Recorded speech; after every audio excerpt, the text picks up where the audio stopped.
Welcome to the Superbold podcast. I'm Fred Joyle, and here is where I interview entrepreneurs and talk about their successes and failures and the bold moves they made and the times they hesitated in their life and missed out on opportunities. And today I have the delightful opportunity of talking to a longtime friend of mine, Dennis Marvel, who is a entrepreneur and currently a coach and consultant. He works with Fortune Management.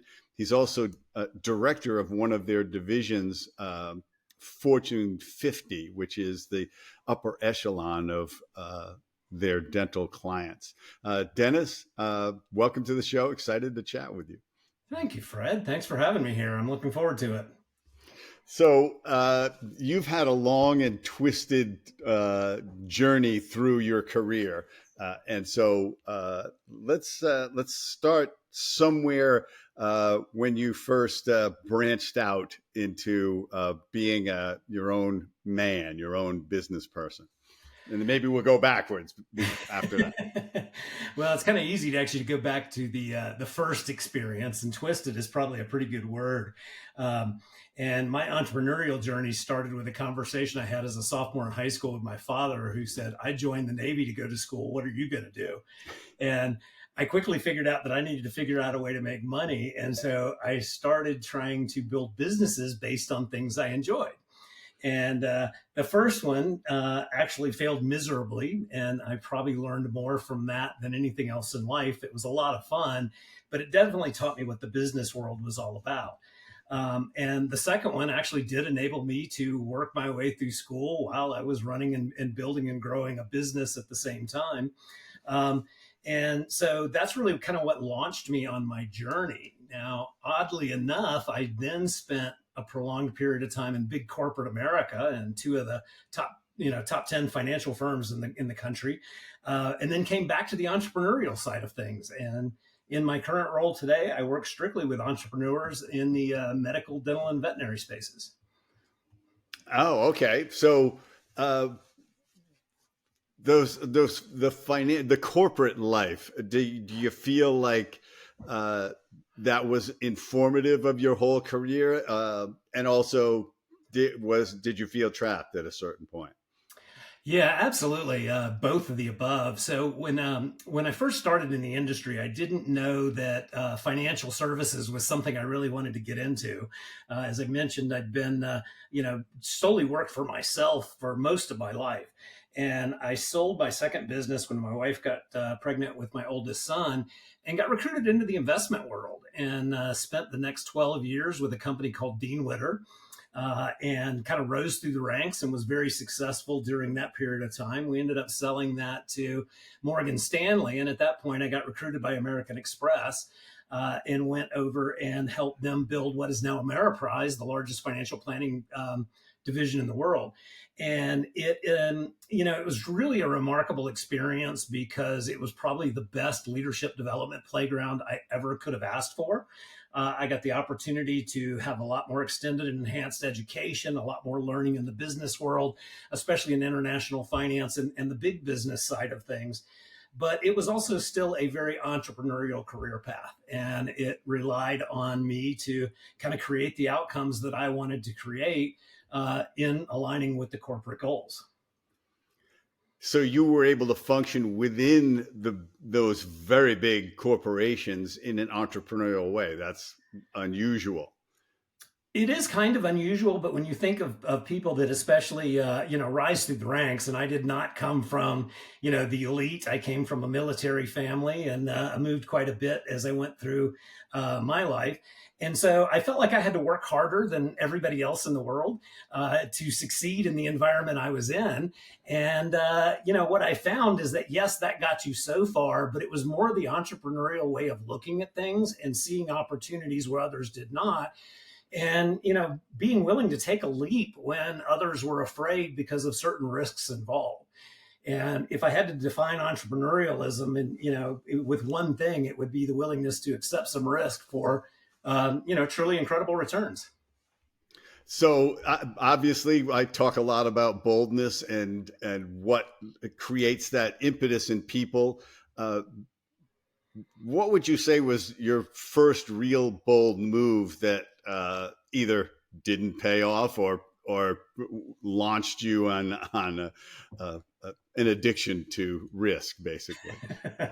um, Probably the most prominent boldness, especially in my younger days, actually occurred, and some of the listeners in my age group may remember October of 1987 when the market crashed. And at that point in time, it was like the biggest single day decline in the history of equity markets. And I was just young and dumb enough to go exactly against the crowd and took all of my clients with me on a buying spree that day. And that was really what made my career. And, in some reflection back on that, I was asked one time why I felt the confidence to go in and do that. And I knew just enough to be dangerous. And that was that I knew what the returns were over a long period of time. And this was a huge opportunity to step in and take very little risk and buy really high quality companies at a discounted price. But, it's almost like you can't ignore the fear. You just have to do it afraid. Yeah, I think that's so important to really embrace fear rather than avoid it. Say that this is a natural part of taking risks. Is things could go really badly, but I got to figure out how to get through them. But I can't not take these shots. And it helps to be young and naive, certainly, Definitely. and overconfident about your brilliance. But you were applying a principle of buy low and take a long view, and you say, look, these could go lower, but they're pretty darn low right now, these equities, so let's grab them and we'll take a long march back up. And so I'm sure your clients were very pleased because a lot of them got hurt somewhere along the way earlier. Yeah, absolutely. And, I think the biggest divergent point of what the difference in the line of thinking was, is I wasn't really relying on business metrics and all the formulas we were taught in school and our training programs. I was relying on the fact that the world is driven by emotion. And what I saw was an overextension of emotion to a negative bias. And to me, every time I see that occur, that spells an opportunity. And that's been really consistent throughout all the various phases of my career. I love that because knowing that so many things are emotionally driven, and you can see through that and say where's the opportunity that's being created by an overreaction. And so that was a fine move. So you got into coaching at a certain point. Now, what drew you into the dental industry?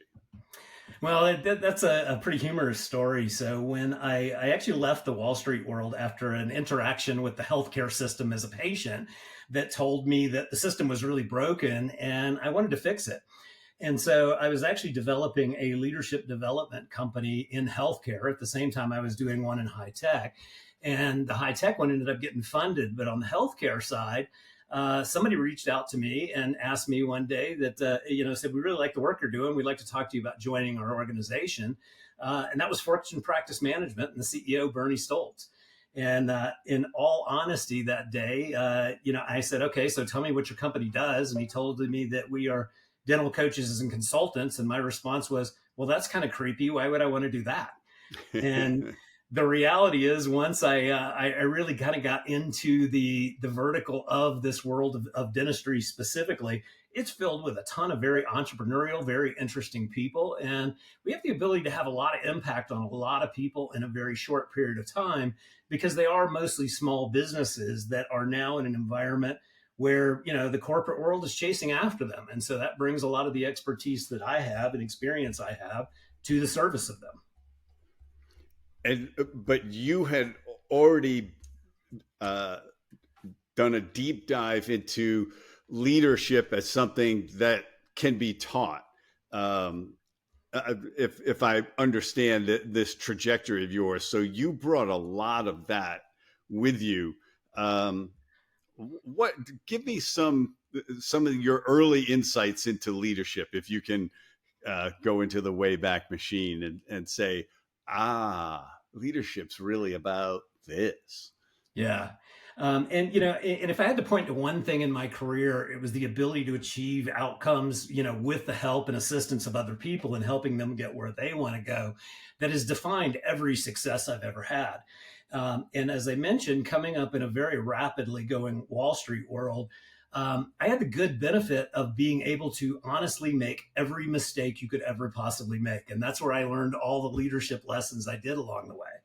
And there's a couple of very prominent places. Probably one of the big turning points was when one of my direct bosses, who turned out to be kind of a big leadership influence on me over my life. We were talking about a specific situation, the performance of this one division, which was really far behind. And we were talking about the individual running that division. And I'd kind of jumped to the conclusion that he was going to, it was that person's issue. That was the problem. And so we're all sitting there talking about this individual and going, yeah, it's the leader of this organization. That's what it is. And right in the middle of that sentence, I realized, but I'm his leader. And by starting to look in the mirror, I had to recognize that I was doing some things that not only created the results he was getting, but I was not doing things that could help him change the result. And so this, sense of ownership was probably the biggest lesson I learned in leadership over life, is that when I go to work with a client today, I'm assuming they're hiring me to be their leader to help them get where they want to go. Yeah, and I think that the earlier in life we get out of the blame mode and that quest for who is responsible, not me, is really is the first step towards becoming a leader, and with many more lessons to follow. Is there a point in your mind where somebody's they've really become a leader? There's no more to learn. I don't think there's ever a no more to learn, because life in and of itself is a process of who we're becoming. And so that process never ends until the day the life process ends. But we can all get more effective and more efficient in everything that we do. And there are new leadership situations that approach to us every day. Now, we can build on all the experiences we have, but we have to rely on some really basic fundamentals that are really kind of tied to what are our belief systems, what do we think about other people, and what is the outcome that we're really trying to achieve here. And it's not usually just a business result. We're all seeking something that we want for our lives. And if we can tie that to an actual outcome that we want to get, that makes it a lot more effective. And I personally don't believe there's any such thing as failure. There's just results, and they're either the ones you wanted or the ones you didn't. And if they're the ones you didn't, well, you get the chance to do it again. Yeah, somebody handed you a little pamphlet on what went wrong if you're just willing to read it,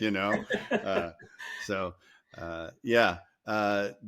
And I find bold people figured out early on that failure is just a step up. So they don't label it in a negative way. It's just, more information. And success is fun, but failure is informative.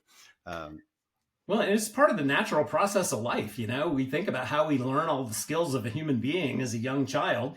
If our parents stopped us the first time we bounced off a coffee table or face planted on the floor, we probably wouldn't venture very far outside of the house. And so it really is just not losing that sense of the ability to do something, and you keep trying until you can do it, that I think resulted in a lot of the outcomes that I've been willing to or been able to achieve, just because of sheer diligence, and you just keep going.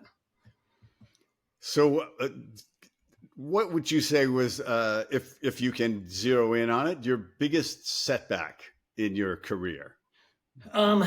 My biggest setback, and this was in the time at American Express, and this is before I really started to understand the differences between individuals and how to actually construct and build super effective teams, is that we'd grown to a point beyond just a regional entity and beyond just a sales organization, to where now we needed a whole bunch of different roles that we didn't really need in the beginning. And I realized that I had left a lot of really good people behind and lost a lot of people in the process, because I wasn't shifting the way I was leading in a way that brought all of them with me. My philosophy was basically like, I'm the engineer, I'm taking this train and we're going this way, either get on or get left behind. And the reality was, when we started getting a little bit down the track, we actually needed a lot of those people to accomplish the outcome that we needed to. And so that was a pretty significant setback, but it was also a huge learning opportunity for me. Yeah, when you realize that you don't need to replace some people, you just need to repurpose them. Yeah. It's a big awakening. It's like this person can't close to save their life, but they're a great customer service person. You need customer service people. You need great customer service people. And as just as an example, but there's uh, it's you hired them for a reason. So find out if they still belong. You got them in the wrong seat. Yeah. Um, and and or they need training. Sometimes people just need like you can say, you understand 5 of the 6 things you need to do to succeed. I'm going to help you with the 6th one. And once you learn that, you're going to take off. But with so many people, there isn't a leader who wants to grow them. And to me, that's leadership. Your decision to say, I'm going to grow this person, maybe to be even better at his job or her job than I am. And see everybody as a growth opportunity until they prove you wrong, basically. Yeah, absolutely. And, this idea of developing people, when you really get to the core of what is leadership, and we're all leaders in some way, shape, or form. I mean, if anything you do has anything to do with other people, you are a leader. And because leadership is influence, and you have to be able to cooperate with people and get people to perform in certain ways that achieve the outcomes you want to achieve. Um, and this whole idea is everybody wants certain things in life. And so if you're going to help develop somebody, it is in effect helping them get where they want to go and helping them to better themselves. The one thing that I think that's innate in all of us as human beings is we all need to grow as individuals and as humans. And as soon as that stops in any organization, the most talented people start leaving. Yeah, that really is true. That is, if you don't you can't just give them money. You got to give them something that says I'm better this year than I was last year, and I can be better next year. And I'm hoping somebody helps me to get there. I mean, that keeps people. I look at my years at 800 Dentists, and we constantly grew people. We we were always recruiting from the call center, salespeople, customer service people, even marketing and accounting people. And we would even let anybody in the operator pool could contribute an idea for a TV spot, for an 800 Dentist TV spot. And we would have just an open forum for that. And they would get a nice bonus if we actually produced one. And we stuck a whole bunch of them in the commercials. We would need background people and stuff. And so they got to play in our reindeer games. So Yeah. but it's definitely was an environment of homegrown people, and that could go wrong. I mean, I'm sure you've seen it. Like, you can home grow people a little too high.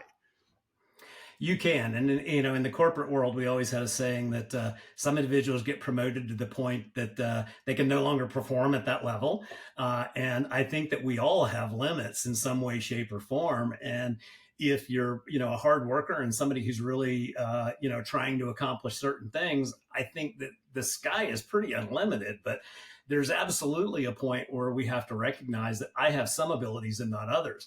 No matter how much I'd love to play in the NBA, I don't have all the skill set nor the height to go play in the NBA, at least effectively. And so that doesn't mean I can't accomplish, absolutely amazing things. They just have to be things that I was more designed to do. Yeah, and I think also the faster an organization grows, the more you push people to their limits, and you say, "Wow, this person was really great as my controller, but she's never going to be a great CFO." And that's a hard point, but it's just because the organization got big fast, Yeah. and it pushed people beyond their capability. But and you have to recognize that too. Those are hard conversations to have with people. Uh, is who would you say influenced you the most in your career? And this could be a couple of people, and it could be just one thing they did, or it could have been long-term mentorship or influence. Yeah, I've had a lot of really great mentors. And, it's like I'd have to credit so many people because I've taken little snippets of things that served me well from just about everybody I've interacted with or anybody I've heard speak or books I've read and all these things. There was two specific individuals, one of which was actually the leader in the training program I went to in the Wall Street world. And not having any experience in that world whatsoever, the one thing they did was actually believed in me and told me that I could do it if I was willing to get out of my own way. And I didn't really understand it at the time. I was a young guy without a whole lot of experience in the world. And this concept of getting out of my own way really kind of went with me my whole life. It's like, where am I being the logjam? Where am I holding things up? Where am I holding people back? And that's one of the hardest things in the world to do is to trust other people to grow and to excel in an environment where we're all stretching. And I think from that one belief or that one comment from that one leader, I developed the concept that we can really accomplish absolutely anything we set to accomplish, and that life is this journey of self creation. If we're really focused on the outcome and clear of what we want to develop, and surround ourselves with the people capable of achieving that. But we have to give them room to grow. And I absolutely know that everything in the world that's really awesome exists right outside of all of our comfort zones. And if that's true for me, it's true for everybody I've ever worked with. And so if we can all be uncomfortable together, we can all grow to some pretty amazing places. Wow, that really nails something too. But I really like this idea of somebody coaching you early on to just get out of your own way. Uh, that's that's a real gift to you to hear that at a fairly young age, because we're so focused on, oh, I think I can accomplish more. Give me more opportunity. Give me a chance, boss. Put me in, coach. All of that. Yeah. And somebody needs to say, the problem's probably you, right? So, Yeah. uh, Most of our biggest obstacles in life occur like right in here, and if we can't focus on the things that we're doing, or at least be willing to expose ourselves to the fact that we may be the one actually creating a limiting result, that just totally changes the world, because it doesn't make me necessarily responsible or the one that's gifted to accomplish a certain outcome. It's just a line of thinking and a process that actually achieves the outcome. It's up to all of us as individuals to either lean into that or not. And I think that's really where the magic I see happen in a lot of entrepreneurial environments around the world.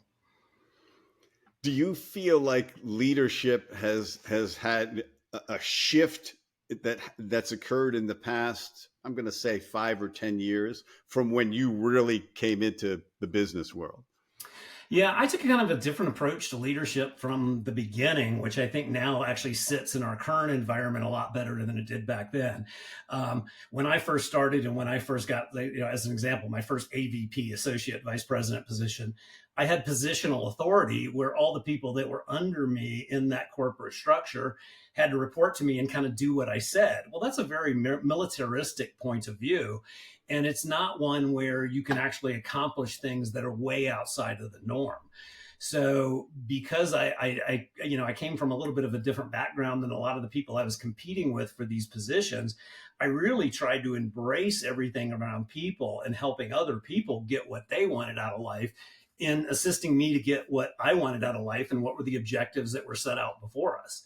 And at the end of the day, especially this much further down the road than I was back then, it's all about the relationships that you create, the things you experience while you go through those things, that really develop phenomenal accomplishment. And you can't do it alone, you can't do it by yourself. And so just trying to use positional authority or being the smartest person in the room doesn't work. I find that the more people I surround myself with that are way brighter than I am, the more I'm able to accomplish. And you know that you use the term militaristic, which I think very much defines the old approach to that hierarchical corporation, where wherever you are in the hierarchy, you're dictating what the next level below you is doing. You're giving orders. You're the commander, or the the general, or the lieutenant. Um, and you grew up in a military family. So, but I also think the military has evolved its thinking in this day and age to empower the foot soldiers who are in the front line people a lot more. But I think that was the thing that I see great companies letting go of, is that essentially dictatorship approach, Yeah. commanding leadership, so to speak. Well, and we have to recognize that, the world has changed. That you could say that every day for forever and always be 100% right. But we're really seeing a very dynamic shift in the workforce in general, in people in society as a whole, that is not going to go backwards anytime soon. And the same goals and the same ethics and principles that I was raised with in the 60s and 70s are very foreign to a lot of people that were raised in the 80s, 90s, and 2000s, and they have very different objectives for their lives as a whole. And as leaders, we kind of have to consider those things, or we're not going to get the gifts that some of those people that can bring with us. So we actually have to create environments today that not only attract and retain the best people, but really make the most out of the gifts that they bring, whether they know they have them or not. And sometimes that's the magic sauce, is being able to spot talent and some undeveloped abilities that are just lying dormant in somebody, just waiting for an opportunity. Yeah, I think it's important for us now to stop blaming generations for their behavior and realize that every generation grew up differently. I grew up during the Vietnam War. My dad grew up in the World War II. He saw the world very differently than I did, for even just about how this country fought wars. Mm-hmm. Um, and you know, there's a whole generation that has barely never experienced a tremendous amount of adversity. We've seen the market crash in 2008, but a lot of rank and file people, that doesn't mean anything to them. Uh, that's the investment community and the business and borrowing community that experiences that stuff. But when there's different types of adversity that hit a generation, their reaction and how they grow and expand their skills is radically different than what me, certainly, because I'm older than you, experienced. But I think you've seen.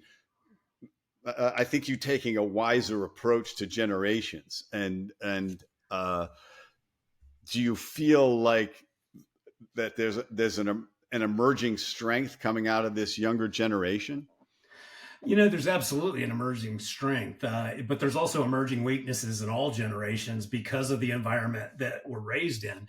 And those people who start to recognize both and kind of close the gaps on some of the weaknesses that are inherent in the ways we were raised, and really kind of building on the strengths, those are the ones that will excel. You think of some of the strengths that are out there today.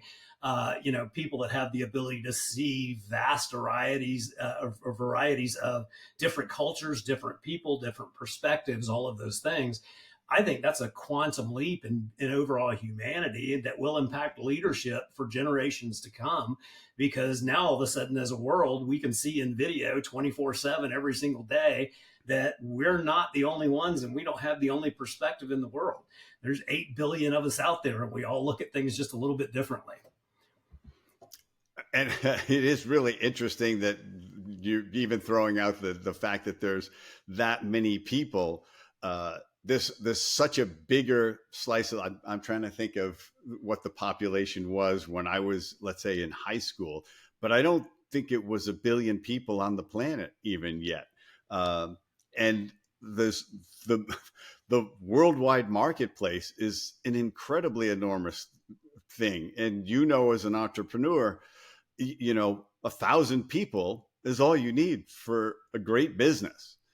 10,000 people is a crazy successful business.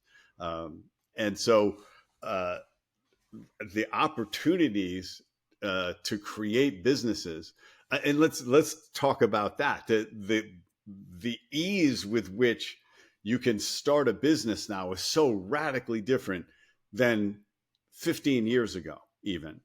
Uh, have you seen that change in the businesses that you coach as well? Oh, absolutely.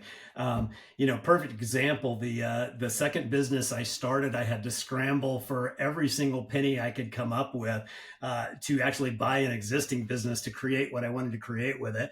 I ended up borrowing some money from some executives back in the TV and radio world. For those listeners who can remember what radio was before streaming days.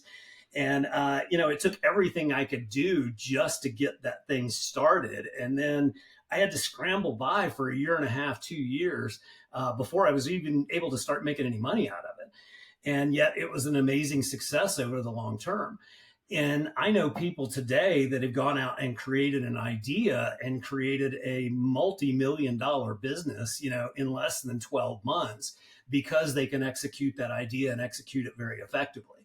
But they're still tapping into those same fundamental things that are inherent in success and inherent in leadership throughout humanity. And those things are pretty consistent, surprisingly. Uh, yeah, and there's something else I want to talk about that you've been around long enough. Do you see that there's um, a real challenge that emerges when somebody can create something that quickly and actually peaks kind of early in their life? Um, like if you have really good success in your 20s, like not just as a career, but as like you've created something, and your income is no longer a question for you. Like it's no longer a concern because you're making serious money. Do you see that as a potential problem going forward in life? It'd be easy to see it as a problem, but then I'm judging my experiences against somebody else's and going, well, I had it harder. I was the guy that had to walk uphill both ways to get to school through the snow, where all you have to do is log into the internet and go to, some of the best college classes in the world. And, looking at somebody else and seeing that their challenges were different than mine, I don't think is really a good place to come from. Now, it could lead to a kind of a distorted worldview from lack of experience in certain things. But again, I think most of the younger generation is, whether they're consciously aware of the exposure they're getting to all of these various things and all these challenges and the things that that actually do build character in people. Those people that really pursue excellence are going to face them. They're just going to be different than what they were when we were young. And it's so simple to look at the things that little kids do today compared to the things we did when we were little kids. It's just as different as what's happening in the workforce today. Yeah, there are 3-year-olds that can help me with my iPhone at this Exactly. point, which is, humiliating, but a reality. But there's also the fact that people are going to live a really long time. And so the idea of a career almost, do you think it's over to really think about a career? It's very interesting because people statistically today will change careers more frequently than people in the generation I was born in change jobs and change employers. And that's kind of unique, but I have a very different perspective on what is a career. To me, it is the expression of the work I choose to do in my life and what are the things that I choose to do. And I've done that in a number of different industries. Through closing gaps in all these different worlds and serving different roles and completely different jobs than what would normally be called careers. But all of those are in the expression of the life that I want to create. And so it's the impact that I want to have that's consistent over time. And that's something that's transferable. So the real gift that we bring to create and accomplish amazing things is something that is not just one industry or one what we used to call a career. It's what do you choose to really spend your time on? What's most important to you, and what's the impact you want to have?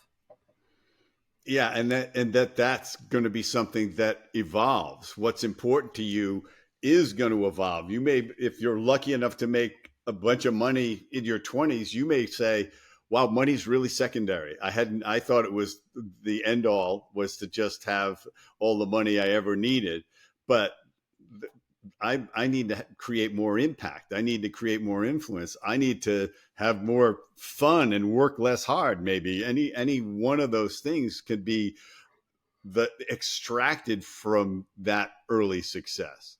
Um, do you feel like your uh, best years are ahead of you, Dennis? That's a Um, portentous question, I know, as I ask it, but I think the best days are always ahead of us. And we can experience whatever it is we want to experience. We're not limited by age the way we would have been, 4 or 5 generations ago. We hear everybody talking that, 70s is the new 40s. I'm living here in Bend, Oregon, and I'm an avid mountain biker and snowboarder. And, who would have thought my grandfather or even my father would be doing those things at this age? But I'm also still creating a lot in the business world and having tremendous impact out there because it's things that I love to do. It's not about making money. When I first started out in the finance world, my goal was to be a success as an individual. And I'm not really sure I had real clarity on what that was over life, because it's not just money. And I've been blessed enough to, have a significant abundance as a young person and now as somebody a little earlier on in life. But I've also had a lot of lack in between too. And there was amazing times in all of those things. They're all just various experiences. And they're all things that contribute to, what is my life. And when we embrace those things, what they are, we tend to actually contribute more. The key in this whole conversation, I think, is that I believe the world returns to you exactly what you put out. And so if you're somebody that's contributing a lot to other people, it comes back to you in some way, shape, or form. It can be monetary, it could be relationally, it could be just about anything, but you're going to get back what you put out there into the universe. Here's a little side question. Have you encountered people that you were, let's say, I'm going to make narrow to working for, that there was a fairly obvious lack of integrity in how they operated? Have you had those experiences or experienced individuals like that? And we all do. And one person's integrity does not equal another's. I can't really expect, although I would like everybody to be aligned with what my values are. But when it comes to somebody that's above you in an organization, or somebody that maybe is standing between you and something you want to accomplish, I apply a theory I call upward leadership. And if I want to achieve a certain outcome, I need to be able to achieve that outcome with or without this obstacle, which may be a person that I directly report to if I'm in a large organization. And I need to be able to influence them to do the things they need to do so that I can achieve the outcome I want to achieve.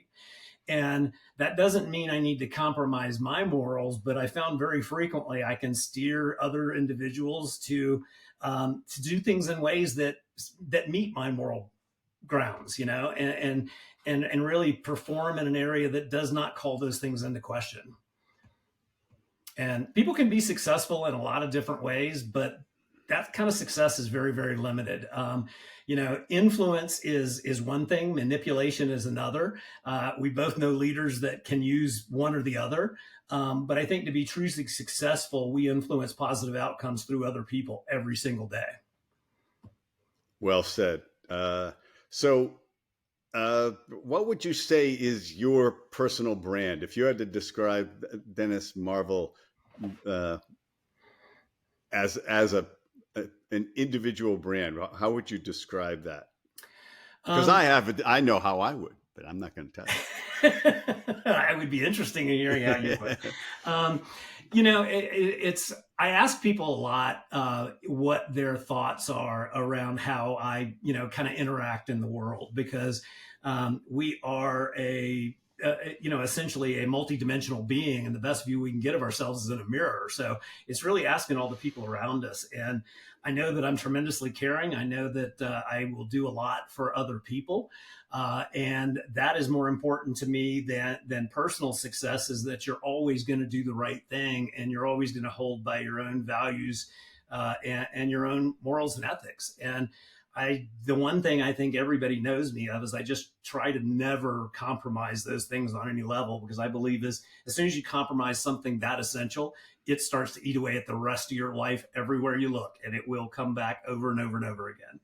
So I think that's pretty constant. Second would also be, I'm just willing to try things to see if they create the outcome that, we're all looking for. And I think that we're so held back by fear and what we think we can't do, that we're incredibly limited on what we can do just because we don't try. And if anything I could say about myself is, I do know I'm willing to try and try again. Well, and one of the things that you're trying with your already quite full plate is now you're the director of Fortune 50. So talk a little bit about that and why you were feeling wild enough to take that on. It's kind of funny because Fortune 50 does not feel like something that's wild to take on. It feels like that's my home and where I belong, because what it is a group of people that have come together in kind of a peer-to-peer growth network, where we're all transpiring from being individuals that practice a certain skill and craft, specifically in the medical arena, and learning how to excel from that, and then become true leaders and true business owners to actually build enterprises and become enterprise leaders.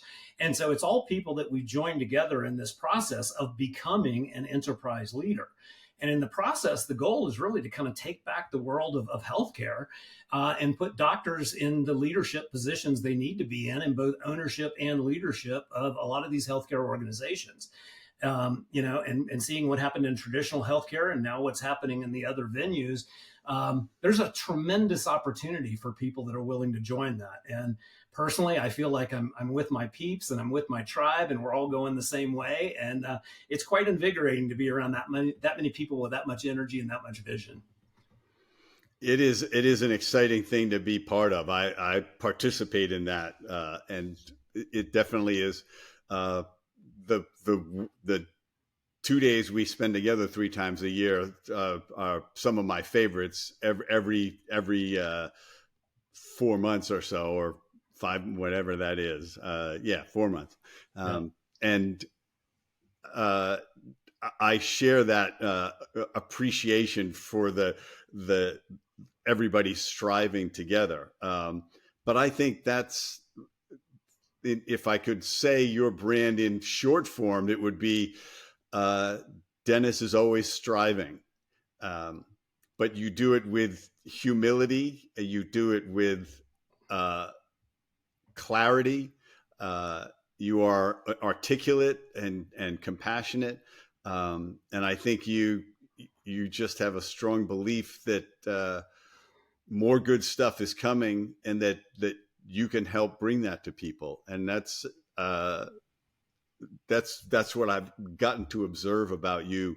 And I think people are lucky to have you in their lives as a leader, as a coach, as a friend, as a peer. And so that's it. That's all the compliments I have. Well, that was a lot, Fred. I greatly appreciate that. So, and I look forward to our future activities together. I'm sure they're going to go on for years, and I think we'll look back and say, I think we created another heyday. So, Dennis, thank you so much, and I appreciate you sharing all of your experiences with people. And everyone, I think there's a lot to be learned from the. It's not an arc of his life, because there's no bell curve going on here. He's still swooping up. So we're catching him as he's going stratospheric. So thank you, my friend. Thank you, Fred. I really appreciate it. It's a pleasure to see you again.